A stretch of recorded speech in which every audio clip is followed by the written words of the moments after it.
assunto de hoje são as leis ponderais. Incluem a lei de Proust e a lei de Lavoisier.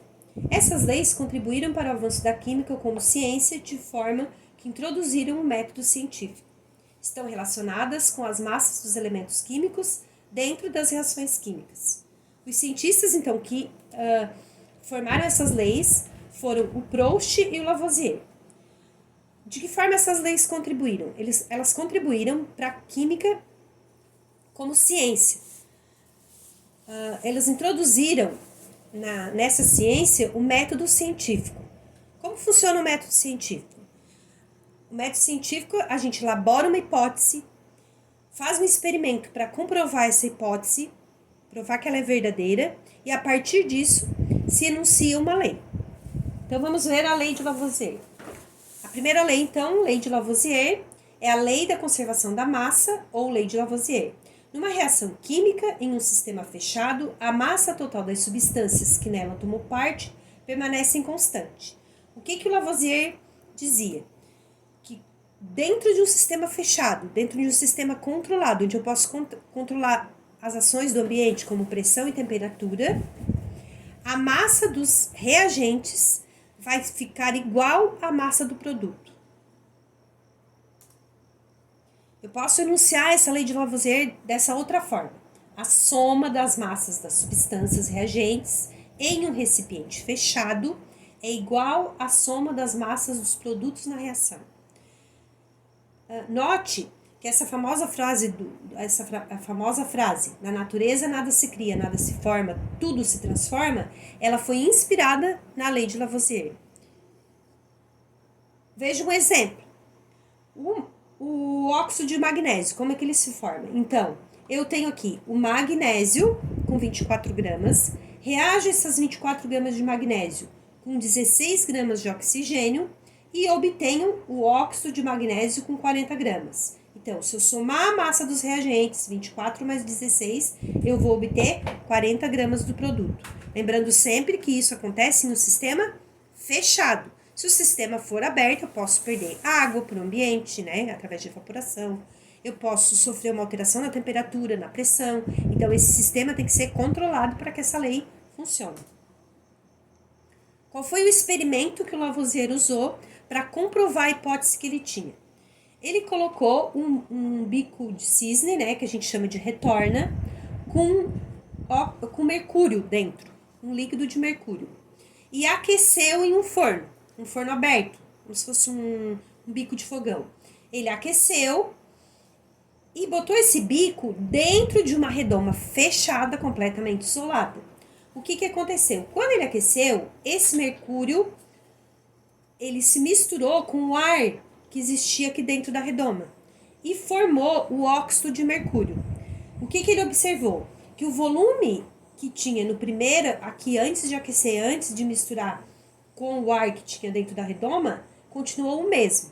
Lembre sempre que, quando o Lavoisier fez esse experimento, ele ainda não conhecia o elemento oxigênio, ainda não sabia de que elementos era formado o ar. Ele conhecia substância mercúrio, substância ar. Ele não sabia que era formado por elementos. Foi antes desse conhecimento. O que ele conseguiu observar com esse experimento dele?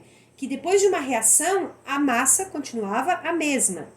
O reagente não era mais o mesmo, não era mais só mercúrio, era óxido de mercúrio. Então ele percebeu que existia alguma coisa nesse ar que reagia com mercúrio, mas que o volume que tinha permaneceu o mesmo.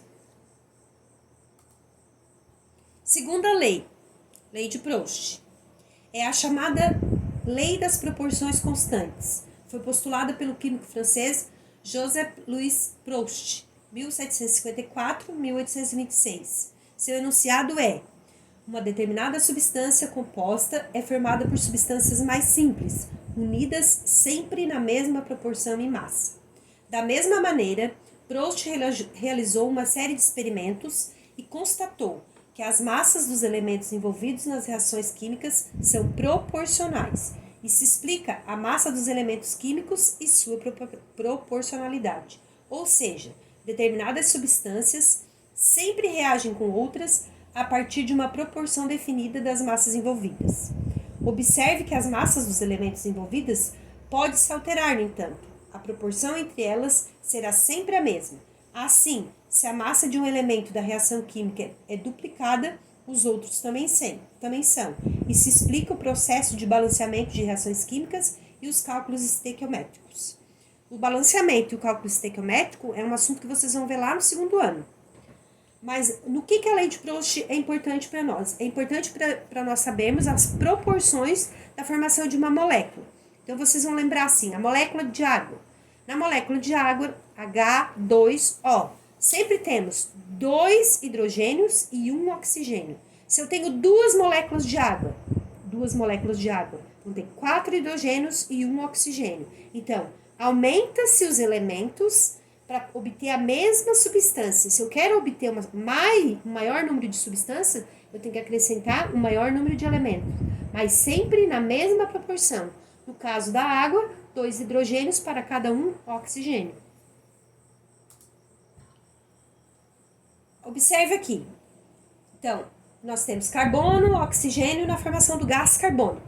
Então, 3 gramas de oxigênio vão formar 3 gramas de carbono com 8 gramas de oxigênio vão formar 11 gramas de gás carbônico. Usando a lei de Lavoisier, somando 3 mais 8 vai dar 11. No segundo experimento, para obter 22 gramas, o que ele fez? Ele usou, na mesma proporção, 6 gramas de carbono, 16 gramas de oxigênio e obteve 22 gramas. O que ele fez então? Ele dobrou e obteve a mesma substância. É como uma receita de bolo. A receita de bolo, se eu colocar 3 xícaras de farinha de trigo e 3 ovos, eu vou obter 12 fatias. Se eu quero obter 24 fatias, o que eu vou fazer? Dobrar a receita. Se eu quero diminuir a minha receita, eu tenho que diminuir em proporção. Então, 1,5 xícaras para 1 ovo e meio, né? Difícil a gente medir 1 ovo e meio, mas é assim que funciona. Se a gente quer obter o mesmo produto e quer aumentar, a gente tem que aumentar na mesma proporção. Se quer obter menos produto, diminuir na mesma proporção. Da primeira experiência para a segunda, a quantidade de átomos dobrou, como consequência, todas as massas duplicaram. Se triplicar, todas triplicam. Se dividir pela metade, todas dividem pela metade.